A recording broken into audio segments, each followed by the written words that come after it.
আসসালামু আলাইকুম বন্ধুরা। তো এই ভিডিওর শেষাংশে আপনাদেরকে জানাবো যে তাজহাট জমিদার বাড়ির গোপন সুড়ঙ্গ পথ যেটি কিনা এখন বন্ধ আছে, সেটি দিয়ে কোন নদীতে যাওয়া যায়। এই যে তাজহাট জমিদার বাড়ি, এটি কিন্তু রংপুরের তাজহাটে অবস্থিত। মহারাজা কুমার গোপাল লাল রায়ের নির্মিত এই তাজহাট জমিদার বাড়িটি রংপুরের শহর থেকে 6 কিলোমিটার দূরবর্তী তাজহাটে অবস্থিত। তো এটি বিংশ শতাব্দীর শুরুর দিকে তিনি নির্মাণ করেন। এটি নির্মাণ করতে রাজা গোপাল লালের প্রায় 10 বছর সময় লেগে যায়। আর এই জায়গাটি কিন্তু 1984 থেকে 1991 সাল পর্যন্ত বাংলাদেশ সুপ্রিম কোর্টের একটি শাখা বা বেঞ্চ হিসেবে ব্যবহৃত হতো। আর এখানকার যে নান্দনিক টেরাকোটা শিল্প এবং ভিতরে রয়েছে কিছু সংস্কৃত ও আরবি ভাষায় লেখা প্রাচীন পাণ্ডুলিপি, সেগুলো আপনারা দেখবেন একটু পরেই। এবং এর মধ্যে রয়েছে মুঘল সম্রাট আওরঙ্গজেবের সময়ের কোরআন সহ আরও অন্যান্য গ্রন্থের পাণ্ডুলিপি। মার্বেলের এই সিঁড়ি বেয়ে জাদুঘরে উঠলেই রয়েছে বেশ কয়েকটি প্রদর্শনী কক্ষ, যাতে রয়েছে 10ম ও 11দশ শতাব্দীর টেরাকোটা শিল্প। তো এখানে আসার পূর্বে আমাদের যাত্রা শুরু হয় সৈয়দপুর থেকে। সৈয়দপুর ইউনো অফিসের সামনে থেকে আমাদের শরীফ ভাই আমাদের সাথে জয়েন করেন।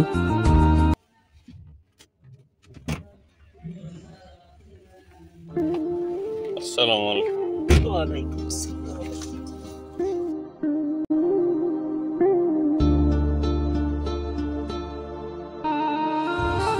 ওই দূরে দেখা যাচ্ছে অনেক অনেক তামাকের ক্ষেত।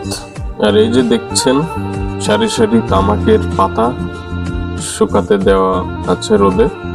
রংপুর কিন্তু তামাকের জন্য বিখ্যাত, তামাক উৎপাদনে দীর্ঘদিন যাবৎ শীর্ষে অবস্থান করে।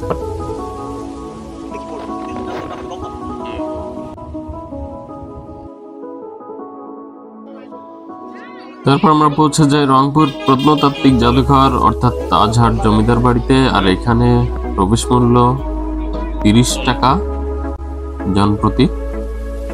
আমরা দুটি টিকিট ক্রয় করি এবং ভিতরের দিকে প্রবেশ করি। আর শুরুতেই আমরা দেখতে পাই অনেক গাছপালা মণ্ডিত সুশোভিত একটি বাগান। এবং শুধুমাত্র এই জমিদার বাড়িটিই নয়, এই বাগান আপনার মনকে কিন্তু আন্দোলিত করে যাবে। আমরা এখন ভিতরে প্রবেশ করছি।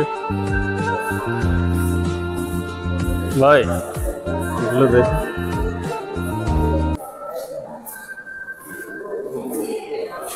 আর এইখানে তাজহাট জমিদারদের যে তালিকা সেটা রয়েছে মান্না লাল রায়, তার পুত্রের নাম জানা যায়নি। তারপর ধনপত লাল রায়, পুত্রের নাম জানা যায়নি। উপেন্দ্র লাল রায়, মুন্সেফ গিরিধারী লাল রায়, তার মামা ছিলেন। তারপর গোবিন্দ লাল রায় এবং তারপরে কিন্তু সর্বশেষ হচ্ছে গোপাল লাল রায়, যিনি এটি নির্মাণ করেন।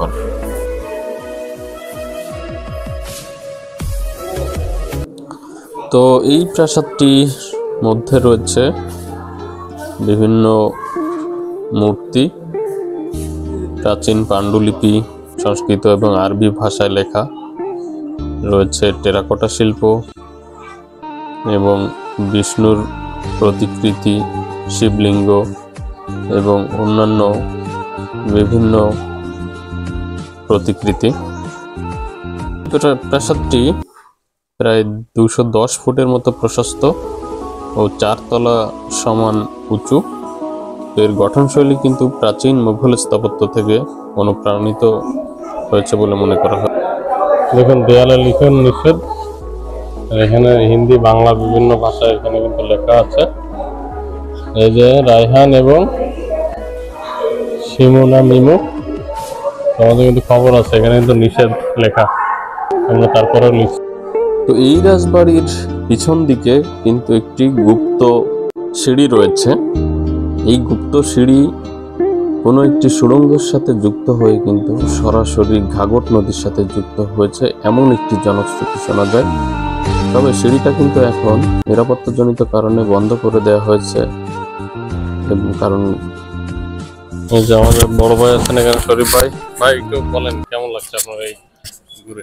আলহামদুলিল্লাহ, আল্লাহর মেহেরবানি, অনেক সুন্দর লাগছে। আবুজারের সাথে না আসলে হয়তো এই সুযোগটা হতো না। আমারও মনে চায় একটু এরকম ঘুরে দেখি অনেক কিছু। তো আমার একান্ত জুনিয়র ও সুযোগ দিলে এক ইউনিভার্সিটি বড় ভাইয়ের দাওয়াতে আমরা রংপুরে এসে সেই সুযোগে আমরা মিস করলাম না, তাজহার জমিদার বাড়ি পরিদর্শন করলাম। অনেক ভালো লাগছে। আবুজারকে অসংখ্য ধন্যবাদ। সুযোগ পেলে আপনারা সবাই আসেন, দেখে যান। ধন্যবাদ ভাইকে। তো আসলে আমরা একটা দাওয়াতে এসেই ভাইকে প্রস্তাব দিলাম, ভাই চলেন আমরা যাই, এই জায়গাটা ঘুরি। অনেক সুন্দর একটা পরিবেশ। এটা হচ্ছে ভিতর সাইড এবং ওই পাশে রয়েছে সামনের সাইড, যেটা আপনারা দেখেছেন। অনেক সুন্দর তাজহার জমিদার বাড়ি, যেটা গোপাল লাল রায়, যিনি একজন জমিদার বংশের রাজা ছিলেন, মানে জমিদারের শেষ বংশধর, তিনি এটি নির্মাণ করেন। তিনি স্বর্ণকার ছিলেন পেশায়, অনেক বড় স্বর্ণকার। তো তার একটা মুকুট ছিল সোনার নির্মিত, তো সেই মুকুটের নাম অনুযায়ী কিন্তু এটির নামকরণ করা হয়েছে। তো অনেক ধন্যবাদ সকলকে ভিডিওটি দেখার জন্য। আমাদের সাথেই থাকবেন, আরো ভিডিও পেতে সাবস্ক্রাইব করে থাকবেন। সকলের জন্য অনেক অনেক দোয়া। আসসালামু আলাইকুম।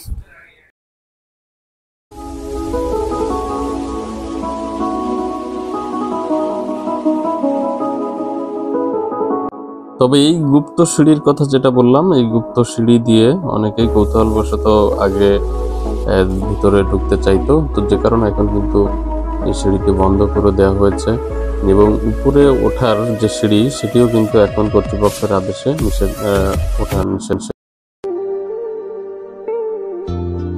আর এখানে যে সিঁড়ি রয়েছে, সর্বমোট 31টি সিঁড়ি আছে, যার প্রতিটাই কিন্তু ইতালীয় ঘরানার মার্বেল পাথরের তৈরি।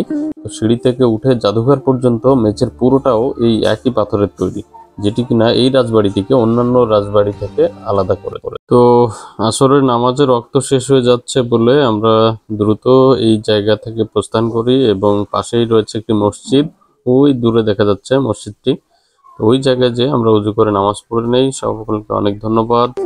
ইনশাল্লাহ পরবর্তী ভিডিওতে দেখা হবে। আর বাইরে এসে আমরা কিন্তু ঝালমুড়ি খাই এবং সেটিও অনেক সময়।